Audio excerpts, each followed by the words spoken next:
2 Chronicles chapter 35. Then Josiah celebrated the Passover to the Lord in Jerusalem, and the Passover lamb was slaughtered on the 14th day of the first month. He appointed the priests to their duties and encouraged them in the service of the house of the Lord. To the Levites who taught all Israel and were holy to the Lord, Josiah said, "Put the holy ark in the temple built by Solomon son of David, king of Israel. It is not to be carried around on your shoulders. Now serve the Lord your God and his people Israel. Prepare yourselves by families in your divisions, according to the instructions written by David king of Israel and Solomon his son. Moreover, stand in the holy place by the divisions of the families of your kinsmen, the lay people, and by the divisions of the families of the Levites. Slaughter the Passover lambs, consecrate yourselves, and make preparations for your fellow countrymen to carry out the word of the Lord given by Moses." From his own flocks and herds, Josiah contributed 30,000 lambs and goats, plus 3,000 bulls for the Passover offerings for all the people who were present. His officials also contributed willingly to the people and priests and Levites. Hilkiah, Zechariah, and Jehiel, the administrators of the house of God, gave the priests 2,600 Passover offerings and 300 bulls. Additionally, Conaniah and his brothers Shemaiah and Nethanel, as well as Hashabiah, Jeiel, and Jozabad, officers of the Levites, donated to the Levites 5,000 Passover offerings and 500 bulls. So the service was prepared. The priests stood in their places and the Levites in their divisions according to the king's command. And they slaughtered the Passover lambs, while the priests sprinkled the blood handed to them, and the Levites skinned the animals. They set aside the burnt offerings to be given to the divisions of the families of the people to offer to the Lord, as is written in the book of Moses, and they did the same with the bulls.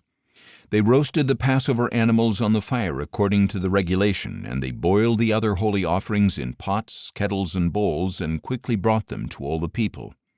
Afterward they made preparations for themselves and for the priests, since the priests, the descendants of Aaron, were offering up burnt offerings and fat until nightfall. So the Levites made preparations for themselves and for the priests, the descendants of Aaron. The singers, the descendants of Asaph, were at their stations according to the command of David, Asaph, Heman, and Jeduthun, the king's seer. And the gatekeepers at each gate did not need to leave their position because their fellow Levites made preparations for them. So on that day the entire service of the Lord was carried out for celebrating the Passover and offering burnt offerings on the altar of the Lord, according to the command of King Josiah. The Israelites who were present also observed the Passover at that time, as well as the Feast of Unleavened Bread, for 7 days. No such Passover had been observed in Israel since the days of Samuel the prophet. None of the kings of Israel ever observed a Passover like the one that Josiah observed with the priests, the Levites, all Judah, the Israelites who were present, and the people of Jerusalem.